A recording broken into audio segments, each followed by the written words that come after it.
Oh boy, this was bad, man. This was bad, bro. What's up, everybody? It's your boy, Mr. Dugas, coming at y'all with another episode of Drop It Dimes with Mr. Dugas. And today I'm going to talk about today's absolutely frustrating, annoying loss as the Philadelphia Eagles lose to the Denver Broncos 21-17 after blowing a 14-point lead to start the fourth quarter. Before I get into this video, man, the Drop It Dimes with Mr. Dugas podcast episodes up on this channel right now, man. Make sure y'all go check that out. Also, man, if you want to donate to the channel, Cash App information is down in the description box. Also, if you want to follow me on Facebook and Instagram, that information is down in the description box. If you're a subscriber to the channel, greatly appreciate the love and support. If you're new to the channel, welcome. Make sure you subscribe, hit the bell notification button, like the video, and share it with your folks. So listen, it's an annoying loss, man. There's no other way around it. There's no other way to put it. This loss is absolutely devastating and frustrating, man. We shouldn't have lost this game. And I'm going to say this before I get on our team, because it's a lot of blame to pass around.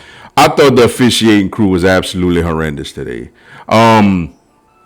Every single bang play went against the Eagles today. Starting from the very first drive of the game, the first or the second drive of the game, Bo Nix clearly fumbled. He's throwing the ball with an open hand, but yet the refs decided to say, oh, his arm was going forward, bro. That is utter nonsense, yo. It was a fumble, but they decide, it's an incomplete pass. Denver got 3 points off of that.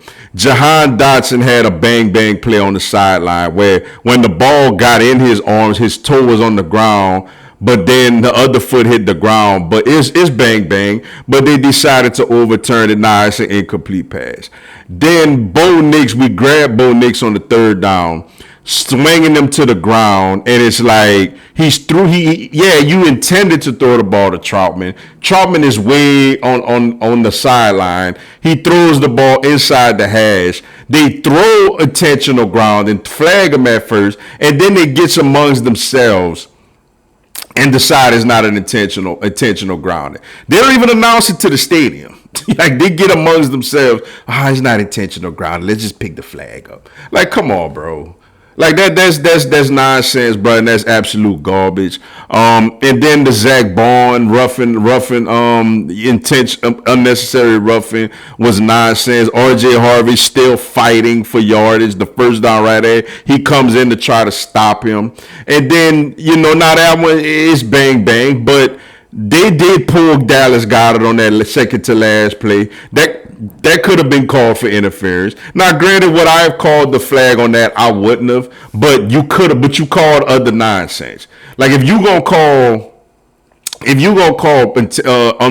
unnecessary roughness on Zach Bond, you could have called pass interference on Dallas Goedert. And that would have gave us one more play at like the 5-yard line.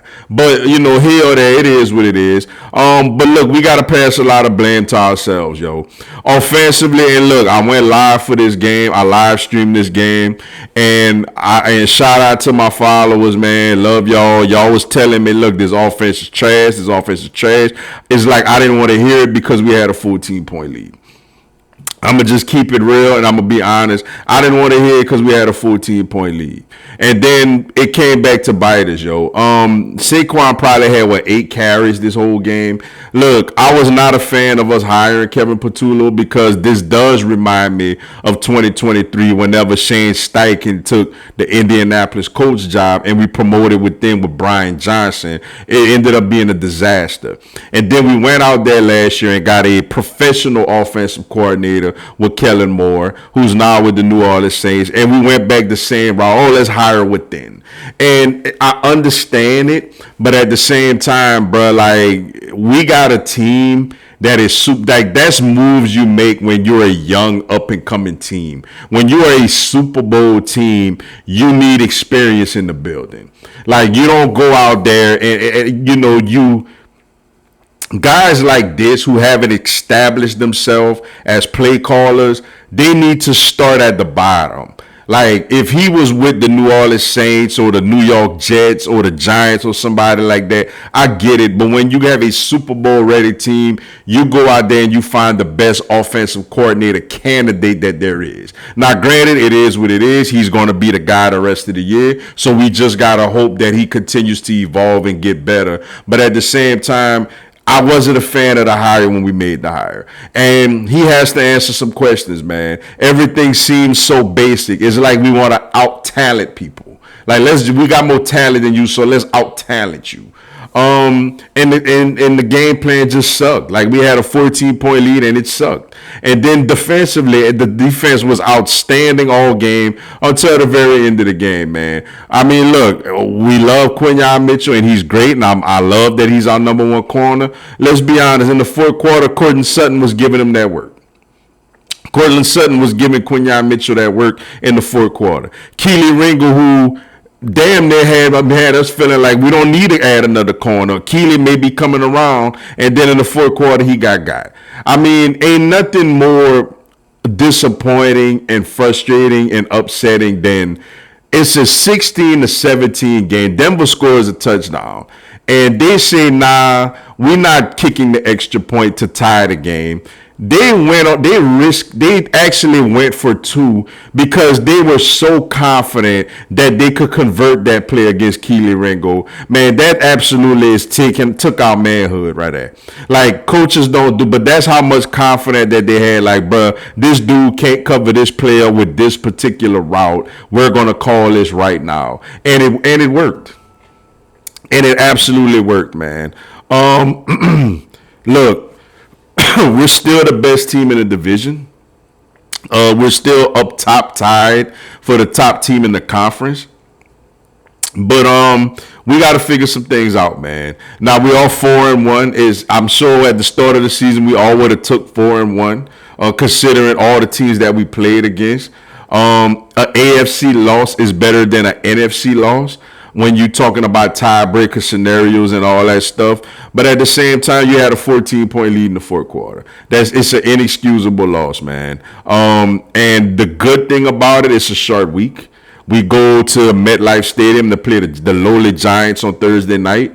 And look, man, last year when this team was sputtering, that was our get right game for us. When we went to MetLife, we got right, and we were right the rest of the year. So hopefully this is a similar situation on a short week on national TV on a Thursday night, going out there to MetLife and playing the Giants and getting right, yo. That's the thing that we have to do. And that's what we need to happen, man, for this team to succeed and to reach the goals that we're trying to reach for the rest of the year, man.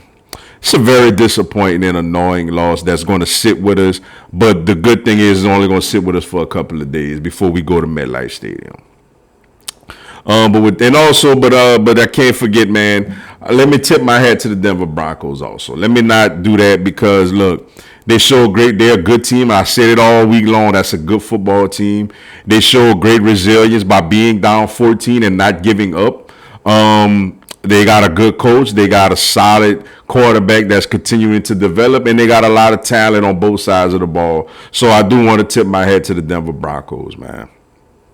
Now, I do need y'all to beat the hell out of everybody else in our division. But with that being said, man, that's all I got for y'all today. Appreciate y'all checking out the video. Hit the like button for your boy. Give me a subscribe. I have Philadelphia Eagles, NFL, and content on my other teams throughout the year. Y'all have a blessed one. Fly, Eagles, fly.